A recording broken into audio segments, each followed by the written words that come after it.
day 2.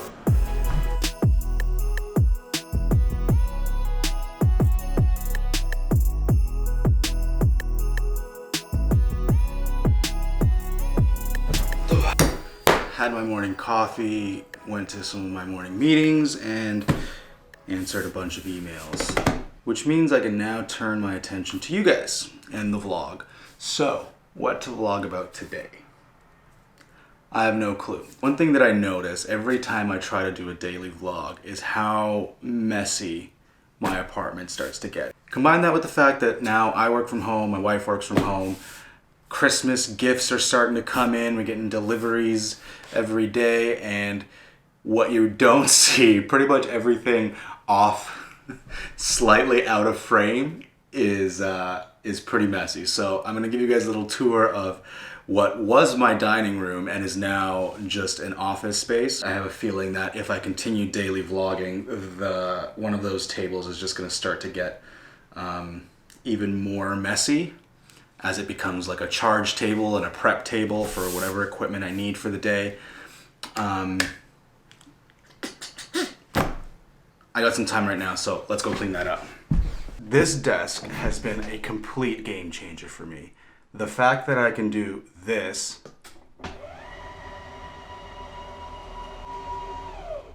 and now it's a stand-up desk, phenomenal.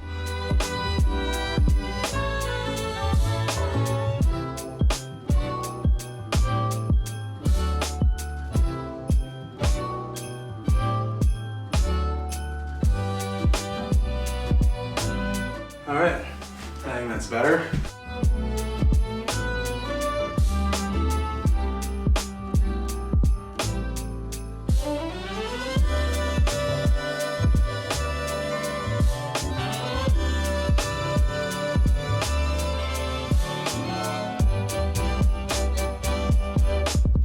In no particular order, these are some of the books that I literally crushed in like a week, and of varying sizes. Some of them I've read twice, which is unheard of for me to read a book a second time, but here we go. David Letterman had his top 10 list. I have my top 7 books to read anytime, really. I think these are pretty timeless. First one, Ernest Hemingway, The Sun Also Rises. I read this just before I went to Spain for the first time and went to the San Fermin Festival in Pamplona. This book takes place during that festival. This book is also credited for making that festival what it is today, and how huge of a cultural event it is today. That's one. Next one. How Soccer Explains the World by Franklin Foer. I love this book because it's all the things that I love in one book.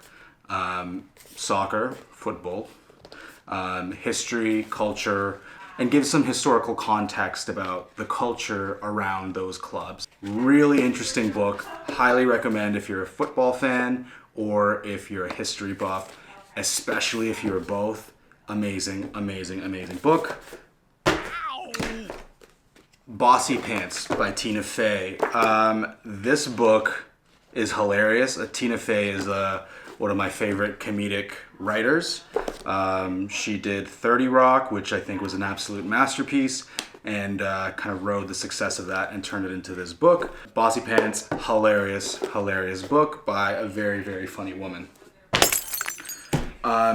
The Autobiography of Martin Luther King Jr. This book, I literally could not put it down. I started reading it on the subway ride home after I bought it, and literally went like 2 days straight and just crushed it. I love hearing hearing a first-person view of history, a first-person view of some of these inspirational leaders. Martin Luther King, obviously a very important person in history.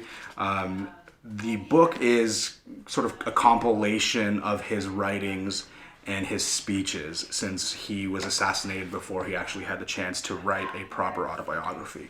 But it reads very well. unreal how much of this still applies today, unfortunately.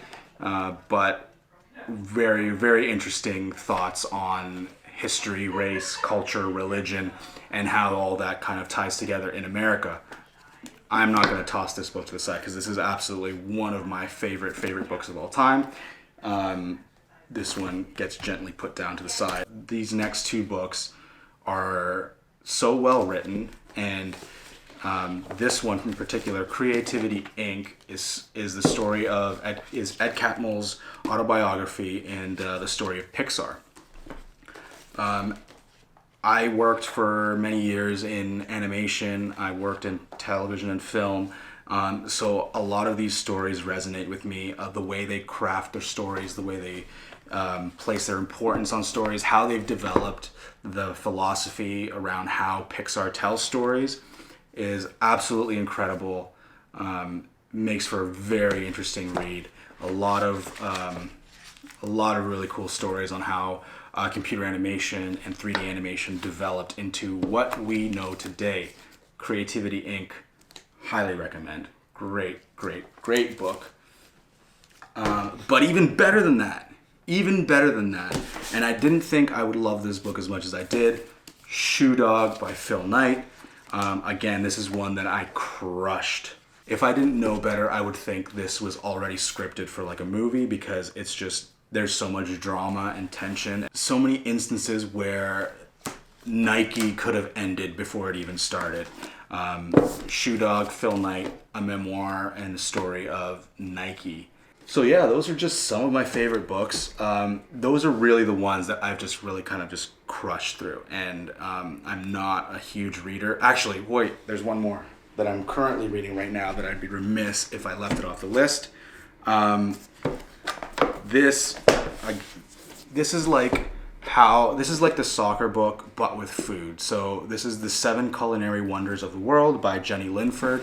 It takes 7 ingredients: honey, salt, chili, pork, rice, cacao, and tomato, and breaks down their history. And it's really interesting to see how these like everyday ingredients some of you probably use every single day in your food, has sort of come to be. This is a really good book, and it's also got like some recipes in there that you can try. I've tried a couple of them; they're pretty good. If you're interested in food and history, this is a great book, a great reference to how history has sort of shaped the food that we eat. Yeah, so that's my book list. Welcome to Will's Book Club. I'll put links to all these books in the description if you want to check those out. Let me know if you've read any of these books and if you agree or disagree, and if you can kind of gauge what my vibe is from these books, then maybe you can recommend, maybe you have some books you can recommend for me as well that I would equally crush very quickly. Anyway, I think it's time for lunch, and then I gotta get back to work, so let's go.